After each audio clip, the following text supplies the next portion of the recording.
जय श्री केदार सर्वांना गाईस. आता सकाळचे वाजले आहेत 5 आणि आमचं दर्शन झालेलं आहे. आम्ही प्रॉपर दर्शन घेतलं सगळ्यांनी. इथे 2 टाईपचे दर्शन असतात, एक VIP असतं आणि एक डायरेक्ट तुम्ही लाईनीमधून पण येऊ शकता. तर लाईन जास्त मोठी नाही, खूप कमी पब्लिक आहे आता, बिकॉज आज दिवाळी पण आहे आणि आज सगळ्यांना हॅपी दिवाळी. प्रॉपर आम्ही जसं अभिषेक वगैरे करतो तसं आम्ही लोकांनी दर्शन घेतलं. सगळ्यांचे 1100 रुपये घेतले. अँड इथे रिसिप्ट पण असते, तसं पण तुम्ही दर्शन करू शकता. आणि ओळखीचे याने केलं तर, बिकॉज आमचा जो हॉटेलचा जो ओनर होता तो स्वतः पंडित आहे आणि त्यानेच आमचं दर्शन करून दिलं. तर असं झालं आमचं दर्शन.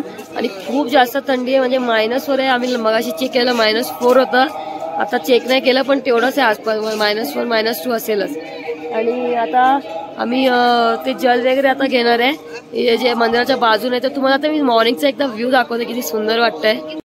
तर काही आम्ही लोकांनी एक प्रसाद घेतलेला आहे बाबांचा आशीर्वाद घेऊन, म्हणजे त्या लोकांनी टच करून आम्हाला प्रसाद आणलाय. अँड इथून आम्ही जरा शॉपिंग करत आहोत. एक कडे घेतले आहे मी. अँड इथे भरपूर काय भेटतो तुम्हाला. ही बॉटल घेतली बिकॉज इथे आता तिथे काय भेटतं, जल भेटतो जे आतून पिंडमधून येतो. हा, तर ते आम्ही घरी घेऊन जाणार आहे. आणि इथे भरपूर सारे स्टॉल्स आहेत. हे बघा, घरीसाठी प्रसाद घेऊन जाऊ शकता. तर मिनिमम रेट्स आहेत. हे बघा, हे जे आहे 50 रुपीजचं आहे आणि हे जे बॅग्स आहेत त्यांचे 200 250 असे रेट आहेत. हे पहा गाईस, सकाळचा व्ह्यू आहे हा. किती सुंदर आहे. मंदिराला किती सुंदर सजवलेलं आहे. तिथे सगळे अर्धे लोक बसून प्रार्थना करत आहेत. आता आम्ही पण थोडा वेळ बसणार आहोत, बिकॉज आता काय उजेडच नाही आणि फोटो पण येणार नाही चांगले. पण थोड्या वेळ बसून मेडिटेशन किंवा असं प्रार्थना करू आणि मग आम्ही थोडा रूम मध्ये जाऊ आणि मग उजेड झाल्यावर परत येऊ आणि मागे तुम्हाला सगळं दाखवीन मी कसं आहे कसं नाही. नाही भाई बोलो. रात खुल जाएगी, पता नहीं चलेगा शाम. अरे बोलो भैया बोलो. अरे एक तो भैरव बाबा बंद हो गया यार, ऊपर जाना था हमको. अरे बोलो कितना मस्का लगाने बोलते हो. तुमने आग बुझा दी, बताओ. मजाक में 1 हफ्ते पहले हो जाती ना बंद. अच्छा, ऐसा 1 हफ्ते पहले क्यों? नियम है भाई पहले. क्यों? वही तो रीजन चाहिए, क्यों बंद होता है. हे बघा, हे माझा लुक आहे. हे जरा दाखवू ना. आम्ही हा लुक केलेला आहे, बघा जरा. ही आम्ही गडवडवाली टोपी असते ना ती घातलेली आहे, ट्रेडिशनल टोपी सगळ्यांनी. गाईज हे बघा, आता उजेड झालेला आहे आणि किती सुंदर दिसत आहे इकडे सगळं. मागे बघा ग्लेशियर आहे पुन्हा डोंगरावर आणि हे आपले भोलेनाथचं मंदिर किती सुंदर आहे सगळं. बापरे, बिलीव्ह होत नाही. आम्ही इथे आलेलो आहे, खरोखर बिलीव्ह होत नाही आहे. बघा, आता सनराईज होत आहे म्हणून सगळं उजेड होत आहे हळूहळू. हे बघा आपली काजल. जय श्री केदार. इथे बघा सगळे आपले बिझी आहेत फोटो काढण्यामध्ये. आज जास्त गर्दी नाही. ते बघा खूप सारे बाबा आहेत. बघा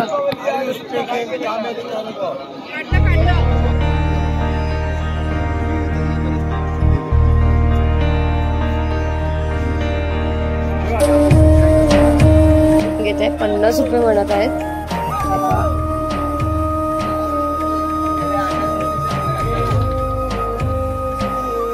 गाईज हे आहे भीमशिला. ही स्टोरी तर सगळ्यांना माहितीच आहे. गाईज आता आम्ही मागे चाललो आहोत मंदिराच्या.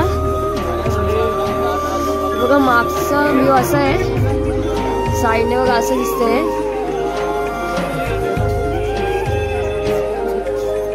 ते पण एक मंदिर आहे.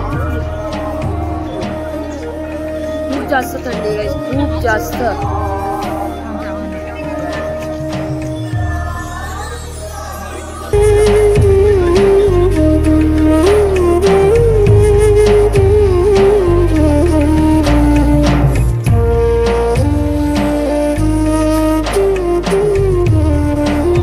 जिकडनं तुम्ही पाणी करून घेऊन जाऊ शकता घरासाठी.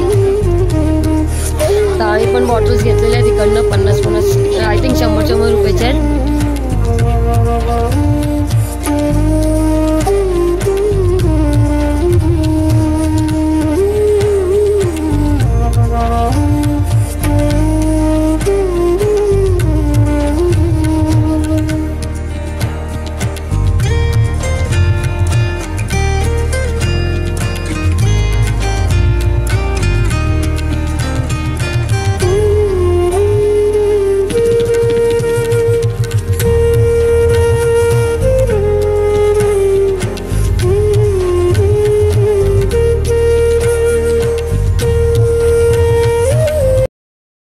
गाईज आता आमचा परतीचा प्रवास चालू झालेला आहे आणि इथून आता स्ट्रेट आम्हाला जेवढा आम्ही चालून आलेलो तेवढाच आता परत उतरायचं आहे आम्हाला. खूप छान दर्शन झाले, खूप मजा आली. अँड आता उतरूया खाली. अँड त्याच्यानंतर आम्ही जाणार आहोत तुंगनाथला. गाईज आम्ही आता पोहोचलेलो आहोत गौरी कुंडकडे. अँड आम्हाला आज टोटल तास लागलेले आहेत 7 to 8 hours उतरण्यासाठी आणि काल आम्हाला लागलेले 12 तास पोहोचण्यासाठी. अँड काल जी हालत होती त्याच्यापेक्षा आज 50% हालत खराब आहे.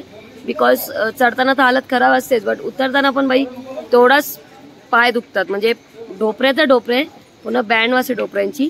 आणि हे लोकांनी तर बुटं पण काढून टाकले. म्हणजे केवढा प्रेशर असेल विचार करा बोटांवर. तर आम्ही जरा चिल करतो इथे बिकॉज आमचे बाकीचे जे फ्रेंड्स आहेत ते सगळे मागे आहेत अजून. पण आम्ही जरा रिलॅक्स करतोय थोडा वेळ. आणि आता टाइम झालेले 3 वाजलेले. आम्ही सकाळी 9 वाजता ट्रॅक चालू केला होता खाली उतरण्यासाठी. आता आम्हाला जायचं सोनप्रयागला बिकॉज आमचे बॅग्स तिथे आहेत लॉकर रूम मध्ये.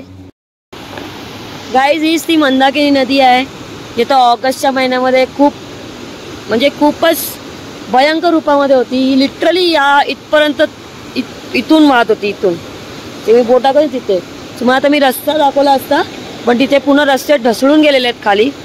किती भयंकर रूपात होती त्या दिवशी. खूपच नेचरला कधी पण बाबा हलक्यात घ्यायचं नाही. नेचर काही करू शकतो. बघा वरचा व्ह्यू बघा. दुपारचे वाजलेले आहेत 4 इव्हनिंगचे. आणि आता आम्ही पोहोचलेलो आहोत टॅक्सी स्टँडवर गौरीकुंडच्या.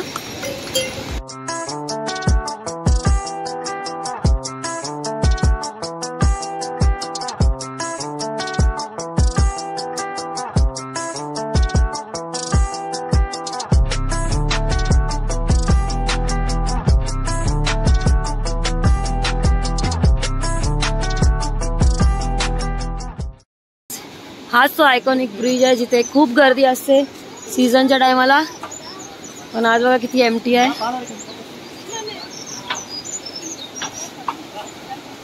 तर मी आता रिटर्न आलेलो आहोत सोनप्रयागला. हे पहा सोनप्रयाग असं आहे. आणि हा आमचा रूम होता काल, दिसतंय हाच रूम होता हा वाला. आणि ते आम्ही लोकांनी क्लॉक रूम मध्ये आपले बॅग ठेवलेले होते. पर बॅग 100 रुपीज आहे. तर आम्ही विचार करतो आता टाइम एवढा झाला माहिती आहे 5:30 वाजून गेला. आणि इथे खूप काळो म्हणजे कॅमेरामध्ये दिसत नाही पण काळोख झालेला आहे.